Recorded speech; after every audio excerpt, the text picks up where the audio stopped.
वकील बहू। जनक पेशे से एक बहुत अच्छी वकील थी, लेकिन कहते हैं ना, बहू कितनी भी बड़ी तोप क्यों ना हो, सास के सामने तो भीगी बिल्ली ही होती है।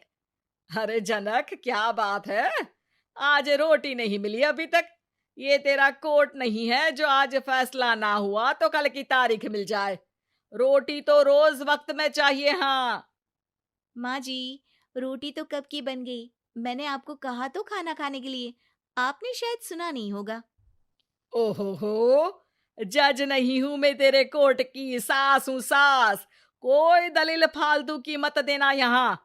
बहुत जानती हूं मैं इन वकीलों को। अपनी बात ऊपर रखने के लिए झूठ बोलने में जरा भी नहीं सोचते। तभी वहां जनक के ससुर आ जाते हैं।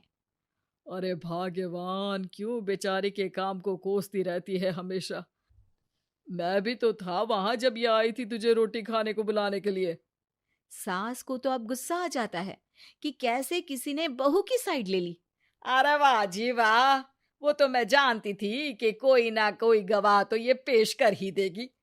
पर मैं तो अब सीधा खाना खाकर सोने जाऊंगी। मुझे आदत नहीं है किसी से बहसा बहसी करने की।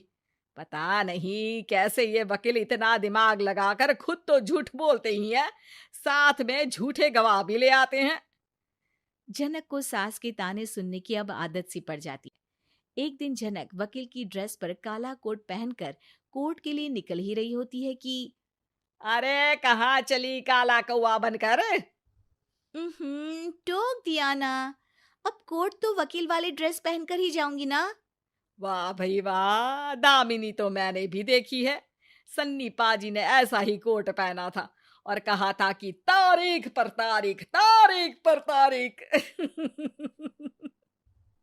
मतलब कि कोई बात करनी है तो बोलिए, वरना वक्त नहीं है मेरे पास खराब करने के लिए। अरे पता नहीं तुझ में क्या देखा मेरे बेटे ने, सारा दिन वकीलों वाली बहस करती है, भोली भाली सास के साथ। अच्छा सुन, जो इतनी बहस मेरे आगे करती है ना, जरा अपने बॉस से कर ले, जो 1 साल भी ना हुए तेरी शादी को और काले कपड़े पहना दिए। अंदर जा और लाल कोट पहन कर आ, पता तो चले कि नई नवेली शादी हुई है। अरे माँ जी, कोर्ट में मेरा बॉस क्या करेगा? ये तो पूरे देश की ड्रेस है वकीलों के लिए। लेकिन सास तो ठहरी सास। अच्छा, तो कोई जरूरत नहीं है 2-4 साल कोर्ट जाने की। शादी थोड़ी पुरानी हो जाए तब इजाजत दे दूंगी मैं तुझे काले कपड़े पहनने की। अब क्या था, मन मारकर जनक को लाल रंग का कोट पहनकर कोर्ट जाना पड़ता है। उसके जाने के बाद आहा, बड़ी आई पूरे देश की ड्रेस की बात करने वाली। अरे पहना दिया ना लाल कोट। अब सास आए दिन या तो जनक को उसके काम का ताना देती, या फिर उसका काम छुड़वा देने की धमकी। तंग आकर एक दिन जनक पति से कहती है, मैं सोच रही हूँ कि कोर्ट जाना बंद ही कर दूं। अरे क्यों यार, इतना अच्छा करियर है, क्यों छोड़ने की सोच रही हो? अरे लाल रंग का कोट पहनकर जाना पड़ता है। हर बात पर सास ताना देती है कि वकील तेज होते हैं, सवाल जवाब करते हैं, झूठी दलीलें देते हैं। अरे तो ठीक है ना, वो जो कहती है अपनी समझ से कहती है, लेकिन तुमको तो पता है ना कि सच्चाई क्या है। जनक को पति की बात से हौसला मिलता है कि तभी घर पर कुछ लोग आ जाते हैं। अरे आइए आइए पंच साहब, कैसे आना हुआ?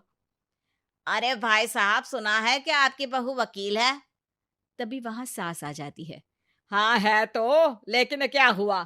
फिर कहीं बहस कराई क्या? अरे हम तो खुद दुखी है उसके व्यवहार से। अरे भाभी जी, आपको तो पूरा मोहल्ला जानता है कि आप कितना बोलती है। फिर हम यहाँ बहू रानी की कोई शिकायत नहीं, बल्कि अपनी परेशानी लेकर आए हैं। ससुर जी खुश हो जाते हैं। हाँ हाँ, मैं अभी बहू को बुलाता हूँ। जनक वहां आती है, सबको नमस्ते करके बैठ जाती है। बहू रानी, हमारे गांव में बड़ी मुसीबत आ गई है। अब तो पूरे गांव की जिम्मेदारी मानो तुम्हारे कंधों पर है। अरे ना ना, इससे तो घर की जिम्मेदारी पूरी नहीं होती, ये गांव की जिम्मेदारी क्या लेगी? भाभी जी, आप चुप हो जाओ। यहाँ पढ़े लिखे लोगों की बात हो रही है। आप जाओ, जरा रसोई से सबके लिए चाय लेकर आओ।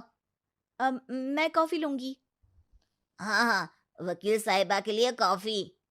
सास सर पैर सब पटक कर वहां से निकल जाती है। बहू, गांव में पानी नहीं आ रहा है, पड़ोसी राज्य ने हमारा पानी रोक रखा है।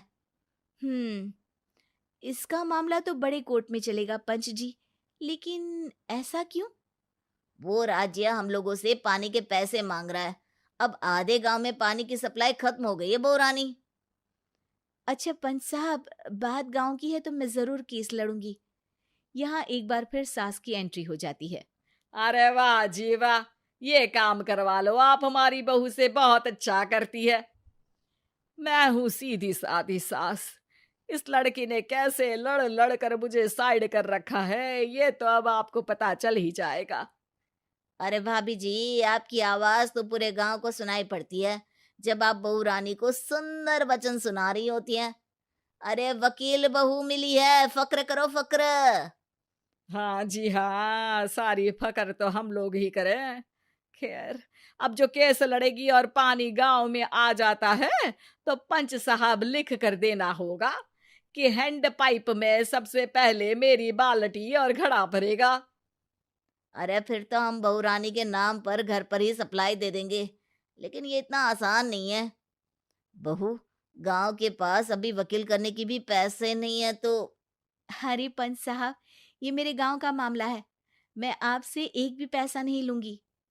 सास को बहू की बात पर गुस्सा आ जाता है, लेकिन सबके जाने के बाद झनक मन लगाकर गांव की परेशानियों को दूर करने में लग जाती है।